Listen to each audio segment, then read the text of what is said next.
Hey, what's up everyone, Same Time Gaming here. Welcome back from the Division 2 build video. Well guys, today's build is an SMG build, as you can see right now in the clip, and I'm literally melting these NPCs because you know, the RPM is crazy on this, and this is my first time using the Vector SMG. I've never actually used it in a build before, like especially in PvE build before, because you know, back in the day the NPCs were too strong and the Vector just couldn't cut it. Like it doesn't had enough damage to actually shred the NPCs. But right now it actually does really good amounts of damage, and especially with that 1200 RPM. When you apply your shots, like when you land your shots on a target, it actually like melts them, literally, just literally melts them. And that's why I'm literally in love with the Vector right now. And the way this build is actually set up is just a normal like SMG build, but it's a bit different. And I would say you have a bit of survivability. Usually it's an all red build and you don't get much of survivability, but now after TU11.1 you get some survivability, which is basically the Ridgeway chest piece. I mean, you know, in air quotes, that yeah, you're gonna have armor regen builds. So I was testing out how it actually works with all red builds. If I bleed the multiple targets, how much armor regen will I get? Is it going to be good enough if I don't have any type of armor on me? So I tested it and I was really surprised. This thing works really good, the Ridgeway chest piece, even with all red builds. So I'm going to show you my build over here right now real quick. So as you can see, this is the build here. Nothing too crazy. It's just a normal SMG build, you know, with the high ends and stuff. But I did change the chest piece on the backpack for the first time ever. I'm not actually using a chest piece on the backpack with, you know, with active talents. I'm not using any type of talents, but I'm going for you know, just the chest piece and exotic that he's going to be bleeding, and the backpack Eclipse Protocol, which is giving that multiplicative damage. So that's basically what I'm trying to do. So the damage is coming just from the backpack, the Eclipse Protocol backpack giving me multiplicative damage 30%. That's where the damage is coming from. Of course, you can make a similar build like this and use like an Intimidate chest piece and Adrenaline Rush backpack. That'll be the ideal SMG build that many people are running. But I'm going for a little different approach here. I'm going for the bleed damage, and also it has a little bit of survivability, which is definitely the chest piece, the Ridgeway. So it is actually regenerating my armor pretty good. Now these types of build are basically for missions where, you know, the NPCs are pretty close to each other, or you like, you know, like stuck in a room or something, so you can just kill them close combat. But I wouldn't recommend using these builds for like open world exploration, or like, you know, just doing some activities in the open world, because you don't have a range for like an assault rifle will have or a rifle will have. It's an SMG, it's a close combat weapon, and also my secondary is a shotgun. So you want to be staying close to the NPCs, and if you miss and they hit you, you get shot from left, right, you will die because, you know, you don't have any type of survivability.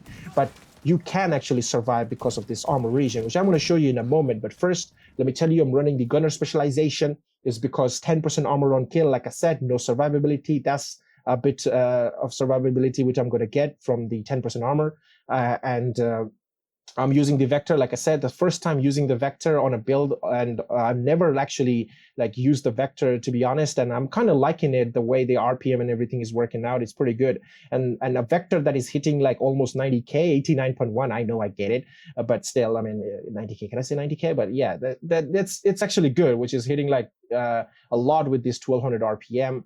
And I'm using the Sadist talent because you know, you could use different talents like Killer and such, but Killer is a talent which is like, you have to get the kill first and then you will get that additional crit damage. You can sure use a Dark Winter that also has that perfect killer, but then again, you know, you need to kill something to get the talent. So I don't want to do that. I want to just straight shoot, like point and shoot and do the damage. So since I have a bleed build, basically, that's why I'm using the Sadist talent. So that way I will get 20% additional bleed damage. I mean, damage to bleeding targets. So that's why I'm using this. Same for the shotgun, 612, pretty good shotgun. Not gonna lie, it's really good. It's currently my favorite shotgun. I'm pretty sure most of you guys agree with that. It's a really nice shotgun. The stats are not that crazy, but it's actually doing good damage. Also has Sadist on it, so I'm good. I'm using this, and I'm using 2 pieces of Sokolov because of 10% crit, SMG damage and 50% crit damage. So that's what I'm using it. And I've already changed my core attribute to armor to see if I had more armor, will that help me survive? But honestly, in PvE, it doesn't matter how much armor you have, you do die. when you get shot. Like when the NPC targets you, you will die. So when I switched to armor, then I was actually taking a little bit of bullets. Like I was a little tanky, but then I wasn't doing that much of damage. So I thought, like, how about just going all red and just do the damage instead of trying to think about surviving. So I kill things faster before they can kill me. Okay, so that's why I went for all reds. Okay, now second piece of Sokolov is my gloves here. You can see weapon damage, crit chance, pretty much guard roll on everything, I guess. Now the chest piece, Ridgeway, of course, 15 meters. So that's the great thing, that I don't have to be too close to the targets. So that's why 15 meters is really sweet. And I'm going to bleed them. And when I bleed them, I will definitely get that armor regen. I am actually focused on the 3% and 6% rather than any more than that, because I don't want to be too close to the targets like NPCs, because if I do, they surround me and they will flank me and kill me. So I don't want to do that. So that's why I'm just keeping my distance within that 15, 12 meter range, and I'm trying to shoot the targets. Okay, now for the holster, I have the Group of Summer. You can see 15% crit damage. Over here, I also changed this one to armor to see if I can survive. I put 2 armor, so I had like 1.1 million armor, but it wasn't really big of a difference, between all reds and 2 armor. So yeah, I guess in PvP that will be okay, but for PvE, it doesn't matter. It doesn't matter. You will die. So now the knee pads, I have a Fox's Prayer because I wanted some multiplicative damage in the build as well, a bit more than the backpack. So 8% damage to target out of cover will help. You could actually use like this as well if you don't have a Fox's Prayer or something. You can use a Sokolov knee pads, and then instead of the Sokolov gloves, you can use the Contractor gloves to get that 8% damage to armor. You can run it like this as well.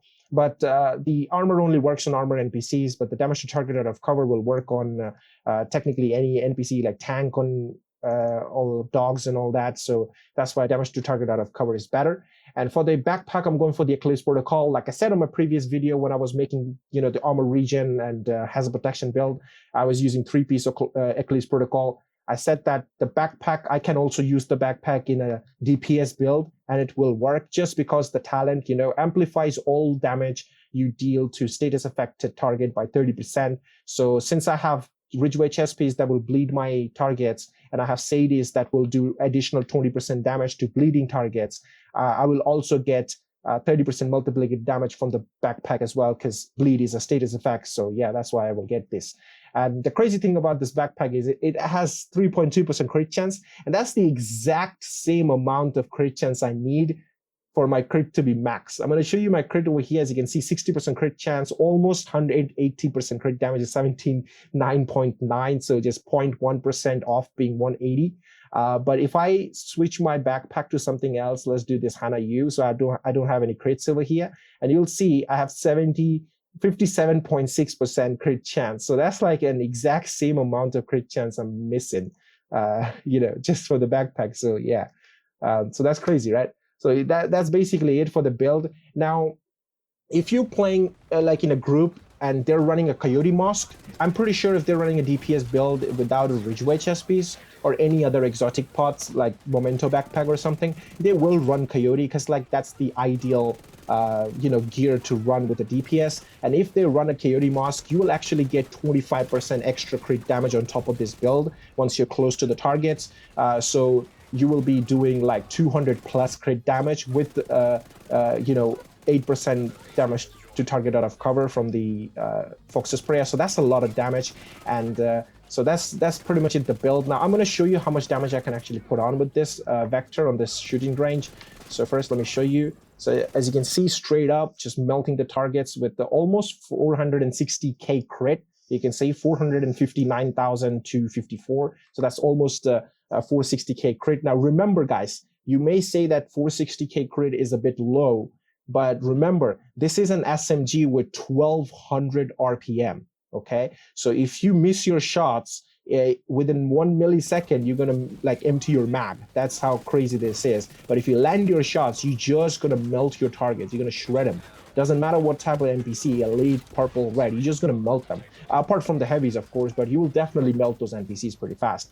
And For the secondary, like I said, I have the shotgun, which also deals pretty good damage. And with the shotgun, if I show you, my crit is actually really decent as well. You can see 46.3% crit chance and almost 170 crit damage. So it's not that bad either, with the shotgun. I can actually do a lot of damage with the shotgun as well. So I would say the build is pretty sweet. It's working really nice. It's a situational build, of course. It doesn't work in every place, especially in an open world area. But it's for like close combat, it's really good. Give it a try and see how it performs. Now I'm going to show you the armor regen I was actually talking about in the Ridgeway chest piece. Hold on, I'm going to damage myself over here. So let's test out the armor regen right now. So that's 1 target bleeding, 2 target bleeding, and 3 target bleeding. So that's 3 bleeds. Look at the armor regen on all red build, yeah? So that's how good Ridgeway chest piece is. So if you bleed up to 3 targets, you will get those armor regen coming in. So it doesn't matter if you don't have any type of armor regen on your build, it will help. The Ridgeway will really help. So right now it's currently an offensive and also a defensive chess piece in a way, and it's working really sweet, especially with all red DPS build. And yeah, you should actually give it a try and see how it works for you. So yeah, that's basically it for the video, guys. I hope you enjoyed the build and try it out. It's just the normal, SMG build with Sokolov, Grupo, Fox's Prayer here. Just use an Eclipse Protocol backpack and Ridgeway chest piece with the any type of SMG you want to. I'm using the Vector because I never actually used the Vector like in an ideal build. I've never tried it, and I'm actually using it, and like I showed you, like the damage is pretty good. But always remember the damage is lower, like 460k, but it's a 1200 RPM weapon. So if you use something else, that will be definitely like 850k, something crit like that. So that will be really sweet as well, especially with the Ridgeway chest piece regening your armor. You can actually face tank the NPCs. But if you want to be a little bit of worried about survivability, you can actually use some armor mods. I mean, core attributes as armor instead of weapon damage. You can go for that. That way you will have a bit more armor to survive. But honestly, in PvE, that's not a big deal because you will die anyway eventually if the NPC target you. For PvP, that might be a bit different, but I'm not going to talk about PvP. It's just, I'm not into it. So yeah, that's basically it for the video, and I hope you guys enjoyed it, and I will see you guys in the next one. Till then, peace.